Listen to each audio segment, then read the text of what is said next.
Assalamualaikum warahmatullahi wabarakatuh. Baik, di sini saya akan menjelaskan tentang sistem gerak pada tubuh manusia. Pada sistem gerak manusia ini, kita akan membahas dua topik, yaitu alat gerak pasif dan alat gerak aktif. Alat gerak pasif itu tulang belulang dan alat aktif berupa otot. Sistem gerak manusia pada gerak pasif itu yaitu tulang. Fungsi rangka sebagai berikut. Pertama, memberi bentuk, dan contohnya tulang tengkorak yang memberi bentuk pada wajah. Yang kedua, sebagai penopang tubuh, contohnya tulang kaki yang menopang seluruh tubuh. Yang ketiga, melindungi organ-organ dalam, contohnya tulang rusuk yang melindungi jantung dan paru-paru. Yang keempat, alat gerak pasif. Yang kelima, tempat melekatnya otot, misalnya pada tulang kering atau tibia yang menempel ke otot. Susunan rangka tubuh manusia dibagi menjadi 3 bagian besar, yaitu bagian tengkorak atau bagian kepala, bagian anggota badan atau bagian tengah, dan tulang anggota gerak bahkan alat gerak manusia. Yang pertama, tulang tengkorak.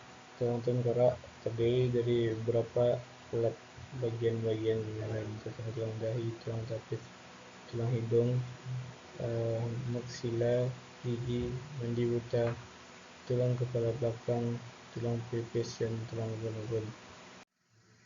Selanjutnya itu tulang anggota badan. Tulang anggota badan ini fungsinya untuk memberikan bentuk pada badan. Contohnya itu tulang belakang sebagai penopang tubuh. Yang kedua, tulang dada sebagai pelindung organ-organ bagian dalam. Contohnya hulu badan atau tulang pedang. Yang ketiga, tulang rusuk untuk ada tulang rusuk sejati, tulang rusuk palsu, dan tulang rusuk melayang. Selanjutnya ada tulang panggul. Tulang panggul ini berfungsi untuk melindungi area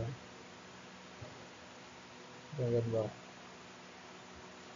Selanjutnya itu tulang anggota gerak. Tulang anggota gerak itu ada tulang anggota gerak sebelah tulang gerak bagian atas sebelah kiri, contohnya pada gambar sebelah kiri, dan tulang anggota gerak bagian bawah. Tulang anggota gerak bagian atas yaitu tangan, tulang anggota gerak bawah yang ada di kaki. Selanjutnya macam-macam tulang selanjutnya ada tulang keras atau cartilage, terus campuran kalsium dan kolagen. Contohnya tulang tengkorak, tulang tangan, tulang kaki. Yang kedua itu ada tulang rawan, tersusun dari sel-sel tulang rawan yang sifatnya kenyal dan lentur, contohnya tulang telinga dan tulang hidung. Berdasarkan bentuknya, tulang terbagi 4 bagian, yaitu tulang pipa, tulang pipi, tulang pendek, dan tulang tidak beraturan.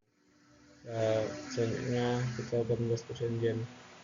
Persendian itu hubungan antara tulang yang satu dengan tulang yang lain. Berdasarkan sifat gerak dibedakan, ada sendi mati atau sinartrosis, hubungan antar tulang yang terdapat digerakkan, contohnya itu tulang tengkorak. Yang kedua itu sendi gerak, diartrosis, hubungan antar tulang yang memungkinkan terjadi gerakan tulang secara bebas. Yang ketiga ada sendi kaku, amfiartrosis, hubungan antar tulang yang memungkinkan terjadinya gerakan tulang secara terbatas, contohnya tulang pegangan tangan. Macam-macam sendi gerak yaitu ada sendi putar, sendi pelana, sendi geser, sendi peluru, dan sendi angkel. Selanjutnya kita akan bahas klasifikasi. Klasifikasi ada klasifikasi tingkat seluler dan klasifikasi endokloral. Klasifikasi tingkat seluler itu osteoblast, sel pembentuk tulang. Sel ini tidak aktif di lokasi pembentukan tulang. Yang kedua, pembentukan matriks tulang atau osteosit.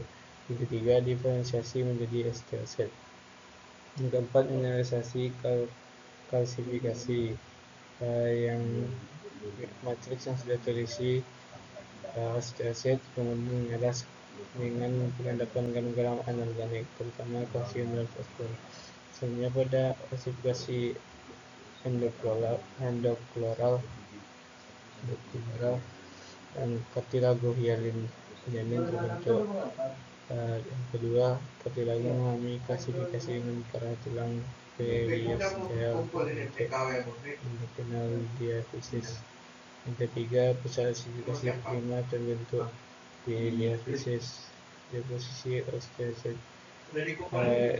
Pusat klasifikasi prima ini terbentuk di diaphysis di sepanjang bagian tengah tiap tulang. Yang kelima, tulang menggantikan cartilago membentuk panjangan tulang secara kontinu.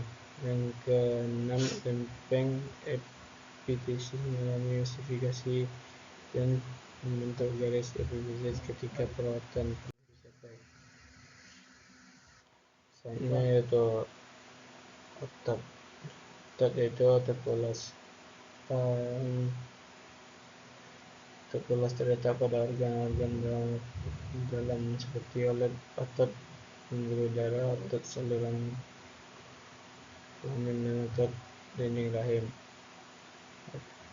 Otot ini bekerja secara tidak sadar. Ciri-ciri itu dari inti satu membentuk gelondong dengan kedua ujung mengguncing. Yang ketiga, kerja di luar kesadaran. Kerja lambat teratur tidak lurik sebagai terangka kena dekat pada rangka. Ciri-cirinya sel berhenti banyak, bentuk silinder, mempunyai bagian gelap dan terang sehingga seperti lurik. Ketiga, bekerja atas kesadaran dan membuat perangka otak. Sel otot membentuk serabut otot, kemudian serabut otot membentuk berkas otot dan kumpulan berkas otot membentuk otot disebutnya daging. Bagian tengah otot mengembang dan kedua ujungnya berkas. Ini disebut urat tendon yang tulang. Sebenarnya itu otot jantung memiliki ciri-ciri yang berbeda sedikit dari otot lurik. Cirinya membentuk serabut lurik yang bercabang di sana satu atau banyak terletak di tengah serabut. Yang kedua, bekerja di luar kesadaran dan dapat bekerja terus-menerus. Dia menyerupai otot lurik tapi kerja seperti otot polos. Kelainan pada sistem gerak riketsia, osteoporosis, fraktura, artritis, lordosis, kifosis, serta skoliosis. Itulah gambaran. Kita lanjut pada pembahasan soal pertama. Klasifikasi adalah pembentukan tulang rawan yaitu orang. Klasifikasi sesuai urutan yang benar adalah jawabannya yaitu B, itu osteoblast, osteosit, lempeng simetrik, dan mineralisasi P dan Ca. Yang kedua yaitu penyataan menangka yang sesuai dengan ciri otot polos. Ciri otot polos yaitu dia bekerjanya secara tidak sadar. Jadi jawaban yang benar adalah B. Pada soal yang ketiga, fungsi otot seperti pada gambar pada saluran menyusun. Di sana terlihat intinya berada di tengah-tengah dan bercabang. Itu termasuk otot rangka atau otot lurik.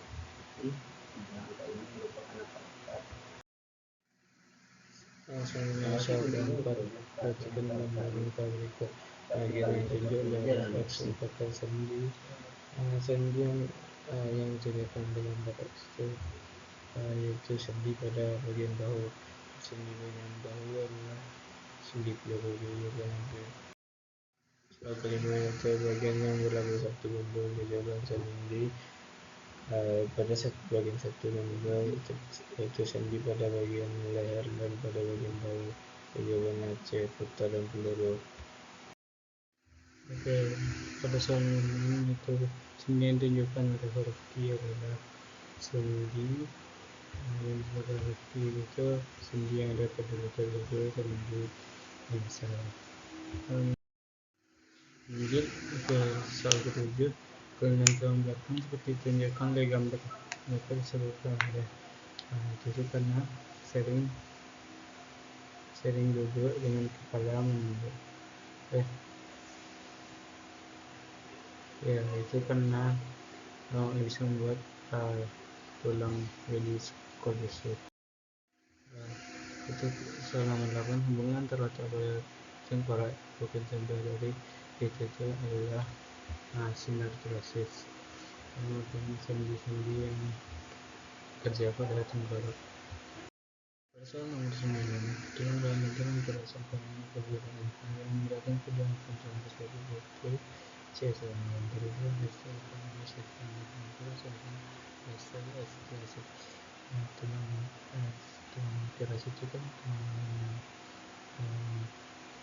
yang sudah di proses klasifikasi.